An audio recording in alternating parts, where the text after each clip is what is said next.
I had an issue where I was in an accident, ended up having a brain injury as well, or had a brain injury, and was unable to work for over a year, cognitive behavior therapy for over a year. It was the darkest chapter of my life. Being told you can't do something and then achieving it, I don't know if it gets much better than that for me. For you to change dramatically like that much, it needs something traumatic in your life needs to happen. You see like older people, they get stuck in their ways, and unless something traumatic happens. My job is to stay out of these like outliers as much as possible. And like, we never know when the black swan is gonna come, but like if we can somehow pinpoint like what are the common denominators of the black swans, it helps out a lot. So you got to just build your confidence between the fundamentals, the technical analysis, why is it pumping, the time of day where it's pumping. All of these things are important. My rules are strict. They're just non-negotiable. I don't let anyone try to get in my head and like doubt my rules. My rules are my rules. What's up, guys? This is David, aka Reverse Long, and I'm here with Justin Neal on the podcast in Los Angeles. We just finished the Friendly Bear conference. It lasted like almost a whole week. I had several live trading events leading up to the big conference, and Justin was able to come to the big conference. It was almost 200 traders there. We had Tom Hougaard come and join us. Tom Hougaard, the best-selling author of Best Loser Wins. And also I got to share some material from my own book coming up, Short Selling Master.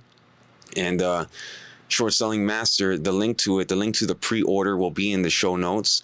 And whoever gets the pre-order and shows me a screenshot of the proof that they bought it, can either, if you're in town in Los Angeles, you can come visit my office, which I spent, ever since we finished the conference, I had people come visit the office if they showed me a screenshot. So you can come visit my office. But if you can't make it, if you're not in town, you're far away, I can send you and I want to send everybody that showed me the screenshot a chapter, an unreleased chapter that I made. I've written like, I don't know, 400 pages. There's been several versions of it. So I'm going to make a bonus chapter and give it out. But the final book is going to be 256 pages and is out next May. And next May is really exciting because the publisher that I'm publishing with is also the same publisher as the Market Wizards, the new next generation Market Wizards, and the same publisher that did Best Loser Wins, Tom Hougaard's book, and also The Psychology of Money. It is the top one in the game, and I'm so blessed, and elated to be part of this network. It's amazing. But anyways, this podcast is all about Justin, and Justin is a verified six-figure trader. He's doing very well. We connected earlier, months ago, when he had a podcast on another, on Kinfo podcast. And I was interested because he's another trader with a high win rate. And it's not about the win rate, it's about making money. But I'm interested because it seemed like he was trading a lot of the things I traded. And I wanted to see his process, because we can all learn from each other. And I like to learn what the six-figure traders, the traders that are coming up, what they're doing, what their process is, because eventually these guys are going to hit seven figures. Eventually the seven-figure trader is going to become the eight-figure trader. Eventually the six-figure trader is going to be seven-figure trader. And a lot of people don't see it unless you know, how, for me, I remember myself, a lot of people didn't see it for me, but I knew I was getting there. And I always like to have my ears to the ground and see it before it comes. So I know the way these guys are trading, these six-figure traders, especially Justin, they're gonna get there eventually. So I want to be there in the beginning to support them and also to learn. I want to learn as what they're doing right and apply it to trading. So we as traders got to always seek out knowledge and look to get better every day. So with that, first, Justin, what did you think about the conference? You flew all the way from Florida, and now you're here. And so first, what do you think about the conference, your experiences with that? And then we'll get a background on yourself. Yeah, first of all, I'm just honored to be here. I've followed a bunch of your YouTube videos. I've already pre-ordered the book, so I'm pretty excited to be here in general. But no, the conference was next level. Met a bunch of cool people. learned a lot along the way, even more granular your process. And, it reminds me of why I started following you originally, because like, what I'm trying to be is what you already are. So learned a lot of things through you, especially fundamentals. The conference, one of the best part about it too was, the speakers were great. Tom, always an honor to see him. But the community too was really cool. So the event we went to afterwards at Perch, I'm not the most social, but after a few drinks, we found a way to socialize and meet some great traders. Excited to be here. Excited to be here. So I haven't been trading, very long, profitable the last couple years, but kind of been pacing myself. Found my edge in short selling. So short selling is, learning fundamentals from a lot of your videos as well. I have the technical part down for the most part, but obviously we can always improve. But the added layer of like digging deeper into the company, I see why, you're such a savant at that, because it does add a level of advantage. You know what I mean? Like you can trade technicals, but once you dig into the fundamentals, you really have the edge. So I've been trading the last couple years. Kind of had a crazy journey though, to be honest. I never thought I would be a trader. Crazy to think about 10 years ago, I would have never guessed this. That's when I had, that's why I feel like I relate to you in so many ways. Not only am I trying to trade similar to you, but I had an issue where I was in an accident, ended up having a brain injury as well, or had a brain injury and was unable to work for over a year, cognitive behavior therapy for over a year. It was the darkest chapter of my life, but I think it's a blessing at this point. I mean, I almost went insane, had to get on psych meds. It was a dark moment, was having seizures, forgot my wife, chaos in my life, short-term memory issues, but it gave me this edge that I wouldn't trade for anything else now, because like I had to come back from what doctors told me I wouldn't come back from. They told me my ceiling was a toll booth worker. So hearing things like that really makes you want to like, okay, let me see what I can do here. So ended up getting into the cannabis industry because I was a nurse. Couldn't go back to nursing, obviously, if you're forgetting stuff. I was an RN, and got into a few little industries, worked my way up, and along the way I picked up trading, and trading is the ultimate freedom. So that's why I'm drawn to not only just the trading process of it, but it's just the freedom. I've traded since I've been here. I've traded everywhere I go, just have my little setup. So love what I'm doing. Hoping to be, make it to the 7-figure club soon. This year's been pretty good. Up and down because I got caught in some trades I should have learned quicker from. But overall, it's been a solid year. And, I hope I hit that 7-figure sooner than later. I mean, the 7 figures it's gonna work itself out. Just keep doing what you're doing, every day, just one day at a time, one trade at a time.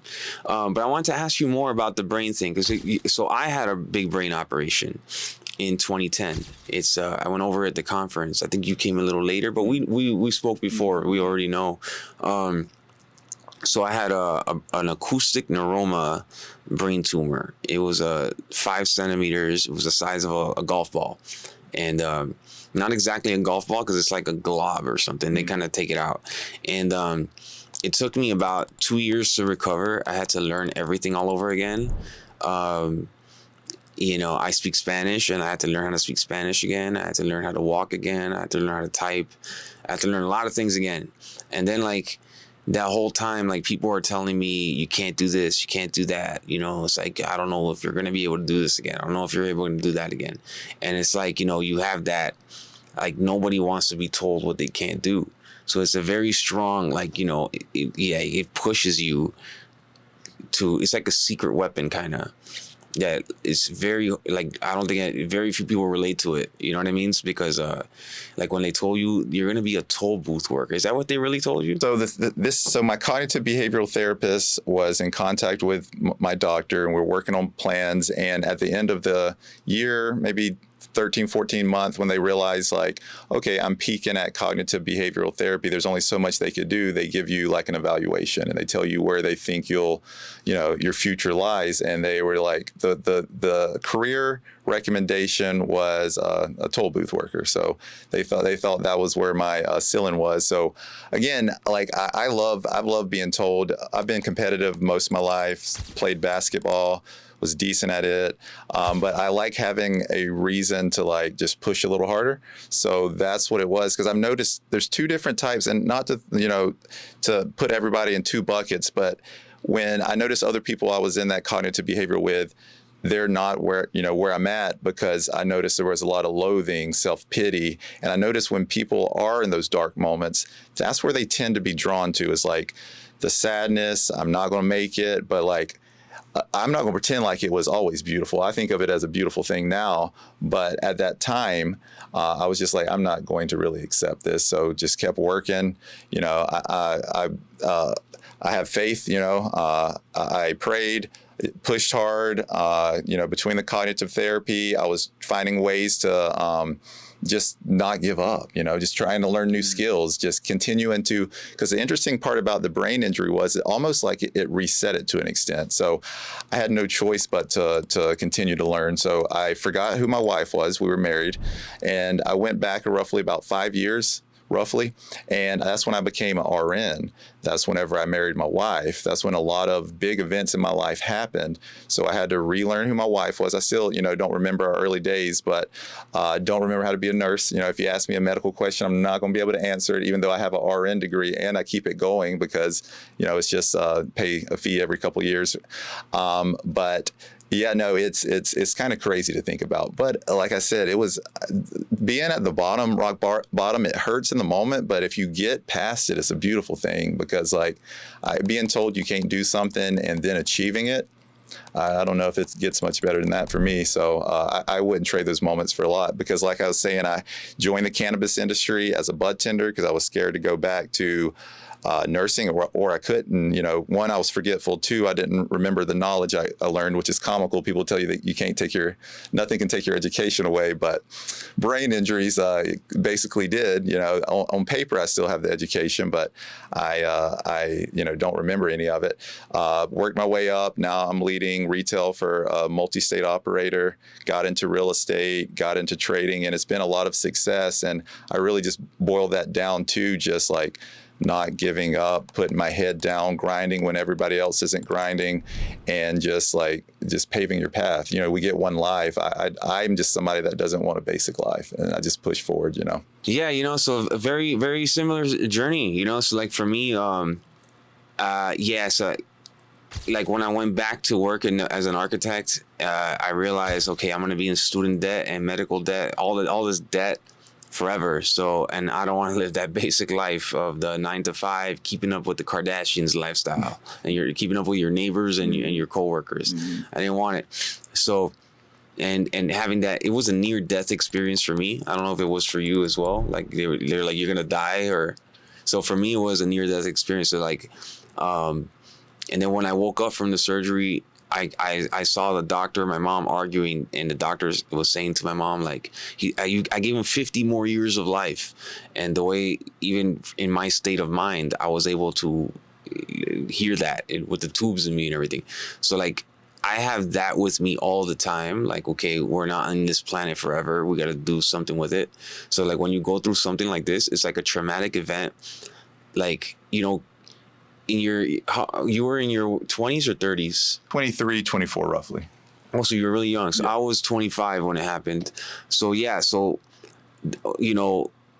me, probably similar for you, it's the same age pretty much, was like for you to change dramatically like that much, it needs something traumatic in your life needs to happen. You see like older people, they get stuck in their ways unless something traumatic happens, so this is like that times 10, it's like you're changed completely, like before the whatever the medical condition, and then after, it's like two different people, or so yeah, so I've been able, it's definitely worked in my favor, like surviving all that. Now, the thing is, you got to survive all that. It's just like in trading, when you have like a big loss, it makes you stronger if you push forward and use that like to come back. And we're going to talk about that in a second. We both had like, you know, those losses like that. But at the same time, some people they just roll over and die, you know? So by having the experiences that we've had, it's made us stronger to push. As we, like you mentioned, and I want to get into this now, like if you went through that, then like nothing else is really, as you know, you can do anything. You can come back from anything. But yeah, what about like relating that to like setbacks in trading or losses, like how you come back from it? And you mentioned you had like a loss that you've come back from, you know, and you, as an example, before we started the podcast. I mean, maybe you want to go into that a bit? Yeah, no, I'd be glad to. So it was DRUG. I actually have it taped to my office. DRUG, yeah, drug. It rocked me, yeah. So, but I learned again. You know, I've learned so much from that loss too. I have it taped to my desk now, where my broker shows negative 76K on the day, realized, and I look at it every time before I trade now. And you know, there's two different ways to look at it. Is that the right mindset going into it scared? But I'm not scared when I trade, but I do need that reminder. Don't get reckless. Don't forget your rules, you know? So I look at it every time I trade. And yeah, so in October of last year, actually, was when I took that loss. And it was brutal. Yeah, I remember the day. So I wasn't monitoring the position as close as I should.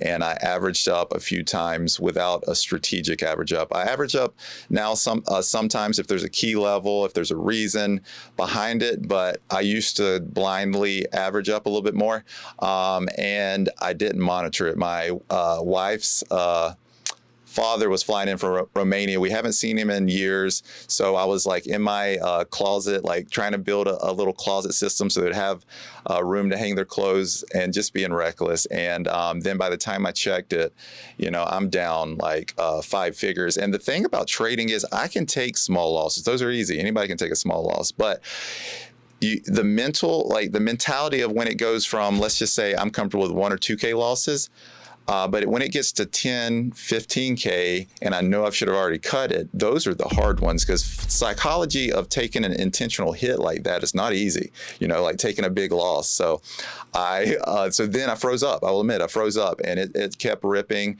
Long story short, I get a call from Trade Zero saying, hey, you owe us 8K, you know. So not only did I lose all my money, but in the broker, but they actually, I owed them 8K, so I got margin called. So it was painful, but again, it goes back to like after recovering from a brain injury, like yeah, like I didn't even tell anybody, and I'm not saying that's the best strategy to do it, but I needed time to process it. Didn't tell anyone about it, and I wasn't public then. Kimfo hadn't reached out at that point, but so I just took it on the chin, dug down, figured out how to prevent that from happening, or try to prevent it from happening with better rules, you know, staying closer to my positions. And within about 2.5, less than 3 months, was able to get it all back with a 25K account, without being too reckless either. You know, I do play, you know, with shorting small caps, there's always risk, but that's what I appreciate about you. I've learned so much about like why you have rules, why you avoid, you know, X, Y, and Z, and it all makes sense now. So just tightened up the rules and haven't came close to a loss like that since. So yeah, DRUG, I had a max loss in that one, which was you know, the broker stop loss. So like I had implemented a broker stop loss like it must have been months before, but like I didn't, ever since TOP in 2023, I think mid 2023, I implemented the broker stop loss, and it helped out with DRG. But like with DRG, I did I remember this one because I studied it tremendously. I have case studies of it's called Super Squeeze case studies. I have a whole section in Friendly Bear University. Now I categorize it there, but like those I really study hardcore. Like any outlier squeeze, I want to know the commonality between all the outlier squeezes. And for DRG and like several others that I was you know, studying or like looking into last year, I found the common denominator. So what made me, you know, everybody has their own rules. We all have our own rules, and we got to go by your own rules. My rules are strict. They're just non-negotiable. I don't let anyone try to get in my head, like, to doubt my rules. My rules are my rules. We spoke about this at the conference, like, you know, so like your rules are your rules. So like my rules are DRUG for biotechs. I found out for myself, and I'm giving it to you guys here. The biotechs gotta have dilution, and they have to have a cash need. So with that, it's gonna limit the amount of biotechs I take. It's gonna put me in the position for the high odds biotechs. And the reason, you know, your rules, like my rules come, I made my rules because I lost money, you know. So DRUG they had cash, you know, like a ton of cash, I think months of cash. They had no dilution. Their company was just fresh. And DRUG, I think, was like a bad company, or supposedly bad company, borderline scam company for many years. But like, it was a surprise, you know. But like, that stock was the final straw for me I was thinking about it, and about putting in the rule of it has to have dilution in the form of warrants, convertibles, whatever, ATM, whatever, like some form of dilution, because if not, it's a healthy company. And with biotechs, we have these bigger companies they might just like take like funds or something. They might like it and take a position. And I remember at the time, because it had no news, and I was like, this stock has no news. This is what happens when you journal a stock correctly. Like, I know I journaled it correctly and studied, because like 2 years later, or maybe a year and a half later, I can still recall it, you know. So not only because the pain from the loss, but also because I studied it tremendously. So there was a drug in the bigger markets that was being talked about, and DRG had that drug, that drug. And then the other one, they were thinking I think they had a stake in DRUG or something. I don't know. Or they were like, that was the rumor, because DRUG, fast forward to today, it hasn't come down. It hasn't come down.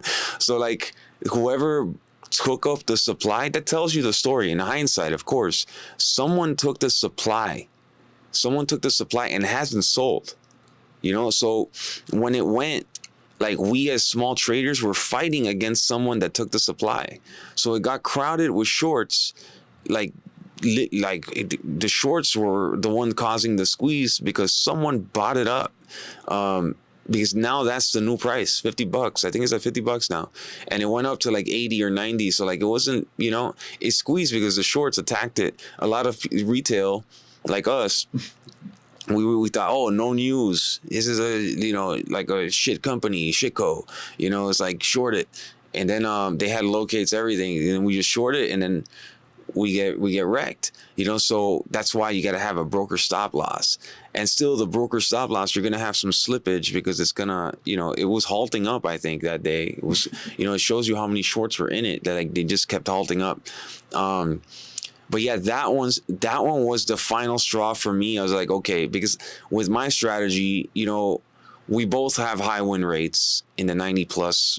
Maybe yours is probably around that, right? I'm cutting quicker these days than I used to, so it's about high 80s now, but last year it was in the 90s, yeah. Good to hear, you know. It's like, who cares about the win rates? It's about keeping yourself, you know, from blowing up, owing money and stuff, and like, you know, making more money, putting yourself in the position to make more. But with me, like, I know if I lose, if I have like 3 max losses in a row, or in a month, 4 max losses, is problematic for me, you know. So, you know, so I try to learn as much as I can from these like big outlier losses or outlier potential, like DRG, like the 1000% plus squeezer, because my job is to stay out of these like outliers as much as possible. And like, we never know when the black swan is going to come, but like, if we can somehow pinpoint like what are the common denominators of the black swans, it helps out a lot, you know. So it's like an airplane. They don't fly in certain conditions, or a helicopter, they don't fly in certain conditions. So like, when the conditions for me is like the biotech, it's healthy, it has cash, it has no dilution, like, that is for me like an airplane. All right, we're not flying right now, you know. So but yeah, that's for me, that's my lesson that I got out of that. Any other ones that you got specifically? Not really takeaways, but it shows like how important it is to find like a mentor like you, whether it's the Friendly Bear University, which I highly recommend, but like I tried to learn things my own way, and why not take advantage of somebody that's already been through it?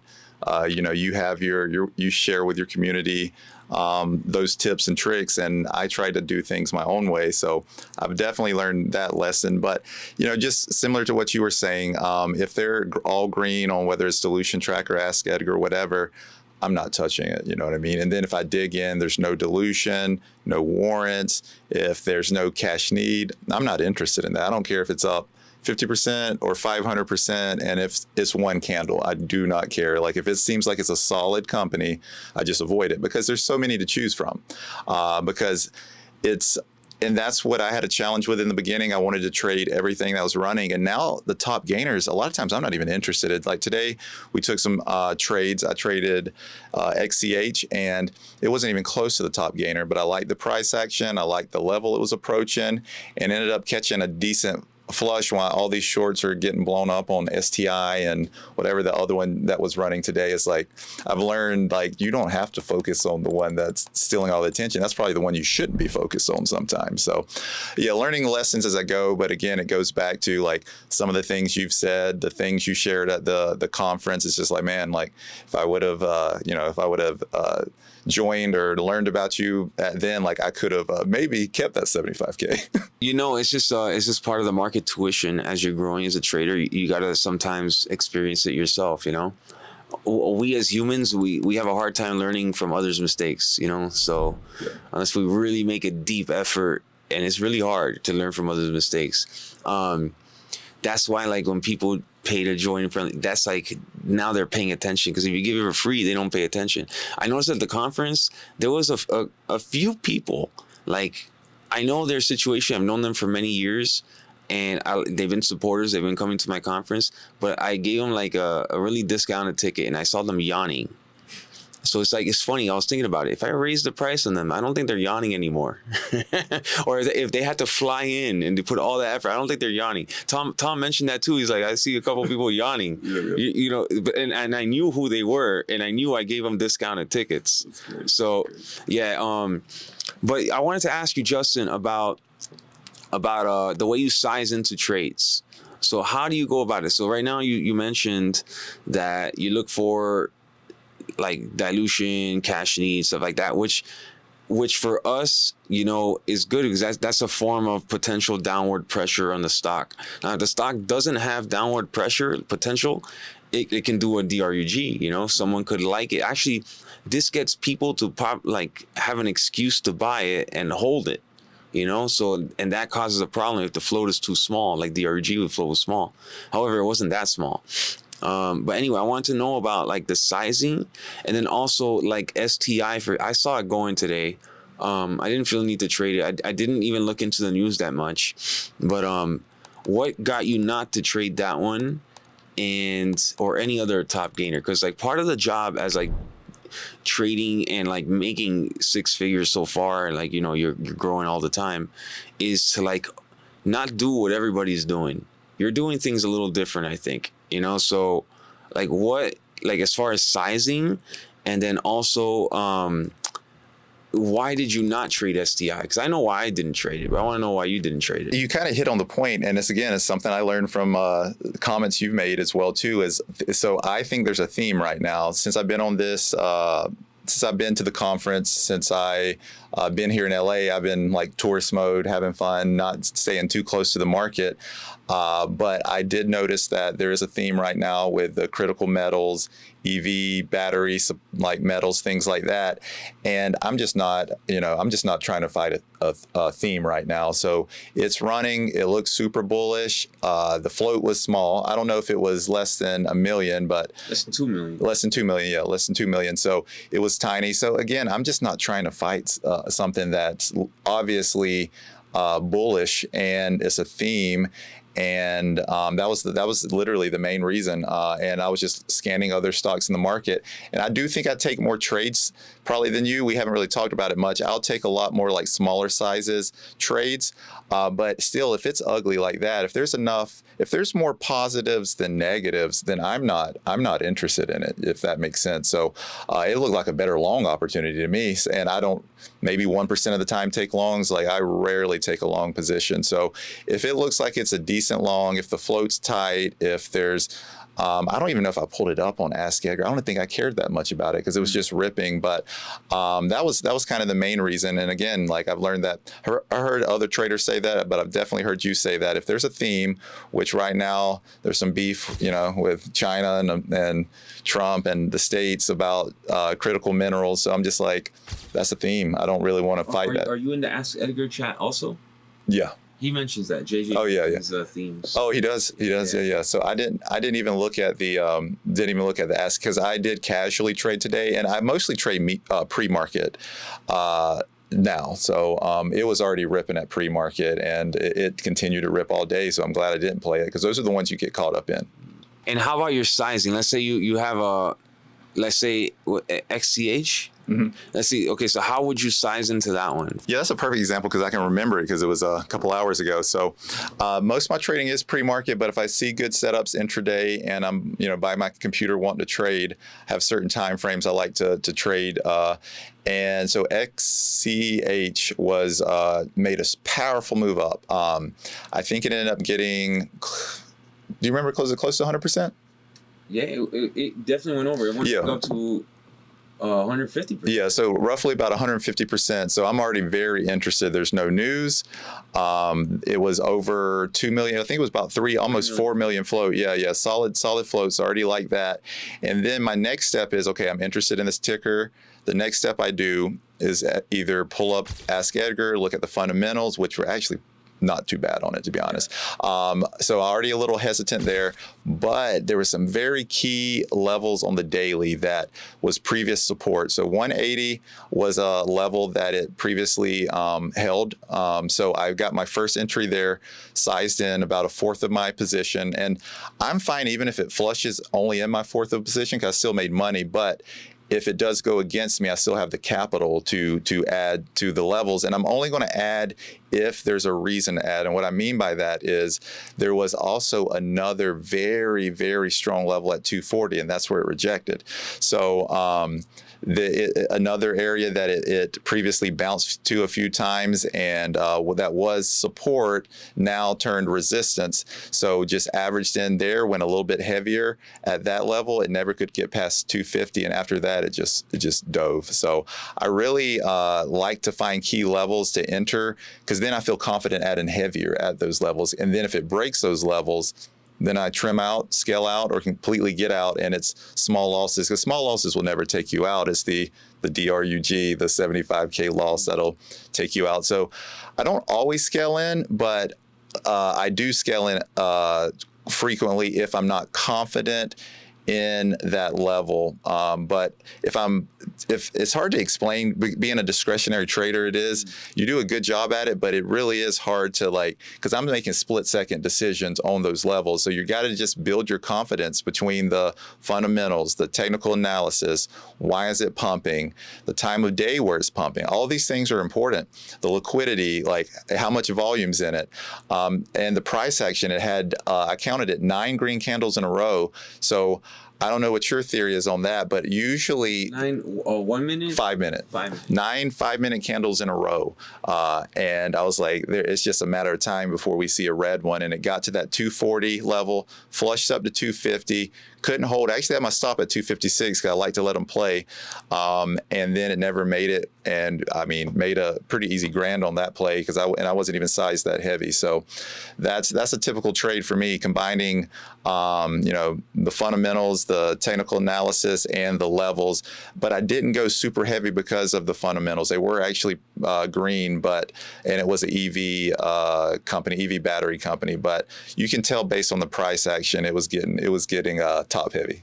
Yeah, great that you use the 5-minute candles. I don't know if you've seen the podcast or the video I did on 5-minute candles. I did. It was a good one, huh? It was a good one. Yeah, 5-minute candles are good to go by. It's a lot cleaner. The thing is, so with day trading, especially now, there's a lot of short sellers. All these traders, they're looking at the 1-minute candles because they want action so bad. So by you like looking at the 5-minute candles, it actually gives a really nice, clear view of what's really going on. And because all those traders they're overcrowding it. That's why those 1-minute candles, they don't work. They're all over the place. Even the 2-minute candles don't, like, they're all over the place because it's just overcrowded. Now, by looking at the 5-minute candles, now you're getting a clear picture of this overcrowding, which is causing the squeeze. And then, you know, in small caps, we have a lot of manipulation. There could be some people manipulating it to squeeze, to squeeze. And then once that red one sets in, it's usually the beginning of the end. These 5-minute candles are so clean. So I was going to ask you, so you enter like on the first red one, or you do your best to, or like how do you determine the entry? This is probably where a little bit more high risk come in. I play a lot of the front side to ensure I get a fill, which is, you know, a double-edged sword sometimes, but that's why I try to be strategic about where I'm entering and the size I'm entering. So that, let's say that the first entry at 180, if it would have got to tapped 180, I enter my small position, my fourth size. Then if I would have immediately saw it break above 180, wick up and come back down, start to form a red candle, a lot of times I'll add there. And I'm glad you said that about the 5-minute, because you'll get faked out a lot with the 1-minute candles. Like the 5-minute candle, like if you see because the 256 level I was going to stop out, that was a mental stop loss. That wasn't a set stop loss, because I trusted the float size. Like if this was a nano float, I might be a little bit nervous, but it's about close to 4 million, I think 3 million float. So I knew I could confidently get out of that position if it really started going against me. So that's the main reason why I use the 5-minute candle, because those little fake out wicks, they don't, you know, that's not telling the whole story. I want to see it close. If I think it's about to break this level, I want to see that 5-minute candle close above the level that I'm playing. And there, you know, again, it's a double-edged sword. If it does break that level and it starts running hard, then of course I am going to decide, am I averaging up here or am I cutting? But I really like to, I don't trade the 1-minute too often, maybe if I'm trying to get a precise entry, but it's usually the 5-minute candle. So I guess long story short, to answer your question, I will play the front side, but if I do see that weakness, I'll add, I don't add to the position as it goes down. I admire people that can do that, but I'll usually just get one entry on that. Once I see that, okay, the trends break in, it's about to go down, I'll usually add to it. Yeah, it's very, very good explanation about how you manage all that. Okay, so you mentioned about the people that shorted on the way down. See, with small caps, it's just because when this popped up XCH, it's like it's likely getting manipulated. And as you saw, like I from what I remember, this happened just a couple hours ago. It faded cleanly after that flush, but then it came back.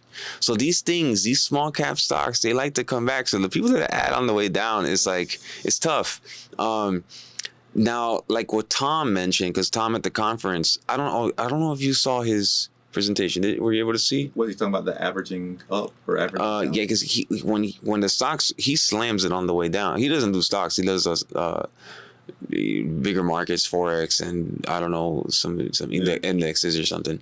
But like when it's going down, he's writing that down, like the market down. Like it's like it kind of reminds me with stocks, like the first red day, like when that big blow off top. It's like now it's the confirmation. This is like the red day that we're getting out of it. Like it's gonna close the day red like 20%. So, but with like XCH or some other intraday stocks, it's like usually just a manipulation, but it still finishes the day green. And a lot of times it seems like it's done, but then it comes back like a zombie, like you know, it's like a 9 lives or something, you know? So, yeah, I was going to ask you about that too. So you're just very nimble in and out, you know, sounds like. Yeah. And so what's your, you said the pre-market. So when did you start trading pre-market? And like, I was going to ask also, when did you have like your first year where it's like solid profitable year? Yeah, that's a good question. So 2023 was my first profitable year, but that was on my personal account. So 2023 I made like a little over 40K that year. And then 2024 was my best year, actually better than this year, between personal, and then I created the Bear of Wall Street in June, and that's where I've made, became a six-figure trader last year, and trying to been stacking wins since then. But it goes back to your points about journaling. I'm bringing up a lot of things you preach because that's where I learned I was good at pre-market. I started analyzing. I'm very good from 7 to 9 o'clock pre-market, but after 9 o'clock, I've noticed that when stocks break new highs after 9 o'clock, or a PR is released then and it starts to get momentum, a lot of times it keeps running. So I analyze my trade. So from 7 o'clock, a lot of times you'll get that strong move. If it's a weak PR, I'm looking to get an entrance at a key level. And the cool thing about the reason why I like pre-market is because I try to trade mostly the 7 and 7:30 pops. I'll trade 8 and 8:30, but mostly 7 and 7:30 pops. And the reason is like the money rotation. So it doesn't become exciting anymore after the 8, 8:30, 9 o'clock news comes. So even if I didn't play this as good as I could have, a lot of times I get bailed out because money rotates away from these trades. A lot of these people are focused on the momentum, the next one running. So if the stock is trading sideways, not fading, a lot of times once a new solid PR comes out, you'll notice the same time, red candles, red candles, red candles. And I just assume that's longs getting out of the position to chase something else. Don't really know the theory behind it, but from 7 to 9 o'clock or 7 to 8:59, very high win rate. But after 9 o'clock, some months I'm not even profitable. So I haven't really even been trading it unless it's just a A++ setup. So I usually, even my live streams, I'll usually stop at 9 o'clock because I just don't even want to tempt myself to play something that statistically I don't have an edge. So wait for the PR pops, see a level I like, enter, same time I'm pulling up Ask Edgar, looking at a quick view of the fundamentals. How crappy is this company? So just building my case on how big I want to go in the position, how much I'm willing to level up or average up. So it's just quick, just immediate, just how confident am I in this position? So that's why I really like pre-market, because money eventually rotates away from the 7, 7:30, and 8. And just like with everything, not always, but a lot of times you'll see that. Yeah, excellent. And okay, so that reminds me, when I traded pre-market, 2020 and 2021 specifically, I made my first almost $250,000 during that time, only pre-market. And the stats, back then I used Interactive Brokers only. And Interactive Brokers, when you upload the data, the stats to Trader View, it gives you the exact pinpoint of like the executions, as opposed to with other brokers that use DOS Trader. If everyone that uses DOS Trader, it doesn't have the intraday executions like the way like is accurate, but Interactive Brokers does. So I was able to see exactly my statistics from 4 in the morning to the whole pre-market till 9:30 in the morning, and I profited mostly at that time from 4 in the morning to 5:30 a.m. So like that was like, I think like 75% of my profits were there. And then also intraday on Friday specifically, I was red. So I just stopped trading Fridays. That's simple. So as you're growing, I mean, you'll figure out how to trade the regular other areas of the time of the day eventually. But as you're working towards just getting better, it's important to know like what your weaknesses are and to not expose yourself with money. Less, you just size down tremendously or just don't trade it. Because like that's how you grow. Because when you stack money, you give yourself that cushion to grow, which is what we need. We need that cushion to like reinvest in ourselves and our strategies and just be more efficient. But yeah, that reminded me. I stuck to only 4 in the morning, and I knew if I'm swinging a stock in the intraday, it's like, I'm breaking some rules here. Or like once 7 a.m. happened, because what I had was, and at the conference we had Adam there. Did you hear Adam? He talked about the checkpoints, and Adam and I came up with that when we were trading and talking about it. Because like, not only were we journaling, especially him, he's already super successful. I was going up there, getting up there, and like I was journaling and I was speaking with highly successful traders, which is also a form of journaling, and just like doing a podcast. So I was constantly like improving and thinking about it. And I was like, okay, so 7 a.m. E-Trade opens up. 8 a.m. TradeStation opens up, and 9 a.m. at the time Robinhood opened up. And it's like, those are just 3 brokers, but like many others would follow suit, and that's where that volume comes in. So that volume amplifies like whatever move that stock is doing up till then. So I would be aware of like my stats is 7 a.m. And then once you are aware, okay, so I'm getting a little squeeze, my stats are not as good as for it. Why is that? It's like, oh, okay, so the news. So I love the way you broke down the news. So it's like you see like the news is like, the more time it passes in the pre-market, the less exciting it is. And then also that money rotation, that like the longs, that is true. I think we don't know, because we're not inside those people's accounts, but like it makes a lot of sense. Like that money's flowing, it's going from one place to another. But yeah, good stuff. I want to ask what else. To start to wrap it up, let's see. So overall, what did you think of Los Angeles? Also, Tom, I want to get your thoughts on anything that Tom mentioned that resonated. You got a pre-order of my book. So yeah, thanks for that. And whoever wants a pre-order, just it's going to be in the show notes. But yeah, I want to get your thoughts on Tom and some takeaways. Tom's just like a legend. It's just nice being in the same room as him. So like I told you, like super cool that that he wanted to be a part of, the conference, because he has a presence about him, and there was a reason why people were waiting in line and just wanting to get a picture with him. So just the thing I liked about Tom was, you can tell he's at this point in his career where he's really wanting to help other traders, and I really appreciated that.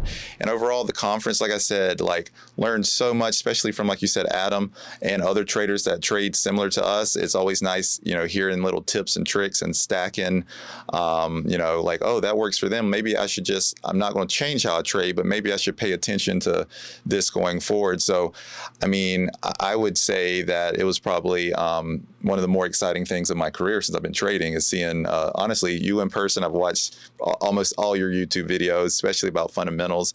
Great meeting you. Great meeting other traders. And like you said about the book, I am stoked about the book. Still all your secrets. So looking forward to it. Yeah, thanks, man. In the book, I know you mentioned in this podcast about the tips and tricks. So at the end of every chapter, I have a tips and tricks section. So like when you mentioned that, I was like, oh, so I have some, he's gonna like it. But yeah, I share everything in the book with what I can within 256 pages. Trading, as we know, it takes a lot more than that, but it's a good reinforcement of like how to, studying and rigor and like serious learning. One piece of the puzzle that'll go a long way. And it's definitely useful. I have strategies in there that I share. And we as discretionary traders is like, we always got to adapt and evolve. So like, I don't mind. I had that in mind. People ask me, why are you giving away all your strategies in the book? I'm like, hey, man, it's like, we're always going to have to evolve. Like the market's changing constantly. More shorts are going to come in. More brokers are going to open up. There's just more. But at the same time, if you're prepared and you have more knowledge and you worked on yourself as well, you have an advantage over all those people, so trading is always going to be a small percentage of the people are successful. It's like it's doable. You just got to put yourself in that, emulate what they are doing. In fact, Tom's book goes over this very well. I'm not sure if you read Tom's book yet, but yeah, in one of the first chapters, I think it's first or second chapters, talks about to do what the small percentage of people are doing. Like you got to do whatever they're doing, like, which is journaling, which is working on mindset, which is going to events like the conference, game changer. You know, the conference is definitely necessary, because like there's conversations that I had with Tom in the restaurant, at lunch, hanging out with him, that like those questions, you don't get them on the internet. You know, those kind of conversations, or the conversations we had before the podcast. You don't get that on the internet, you know. So in fact, we couldn't even do it on the podcast. It's too much. It's too crazy. Yeah. So when you put yourself in the room, yeah, that's where highly successful people are, or like people that are just above you, or even just at the just wanting to improve and have all the right attitude and right, you know, mindset, is like you're gonna gain a lot of value. So yeah, props to you for coming and for making it all the way out here from Florida.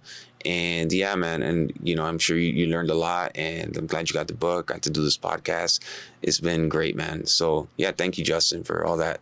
I just want to say thanks again, and I'm looking forward to the next one. I think you teased me a little bit saying there might be one in Florida soon, so I might hold you to that one. But looking forward to whatever you do next, because again, I will definitely be there. Yeah, I'm on YouTube. I live stream Monday through Thursday. 7 a.m. to 9 o'clock. If you want to see how I trade, it's the Bear of Wall Street. And same thing with the Instagram handle. I don't have a X presence, so mostly Instagram and YouTube is where you'll find me, and it's the Bear of Wall Street. And, you know, would love to show you how I trade. And, you know, it's a lot of the things that I've learned from David along the way, so the friendly bear. So I appreciate you willing to share your knowledge, because I don't know if I would be where I'm at without using you as a little bit of a cheat sheet. So appreciate it. I'll definitely check out. I'll jump on the live stream as well, just see you, check your stuff out, man. So the Bear of Wall Street. There you have it. And yeah, Justin, thanks for coming, and we'll see each other soon. Yeah, see you, man. Appreciate it. Yeah, for sure.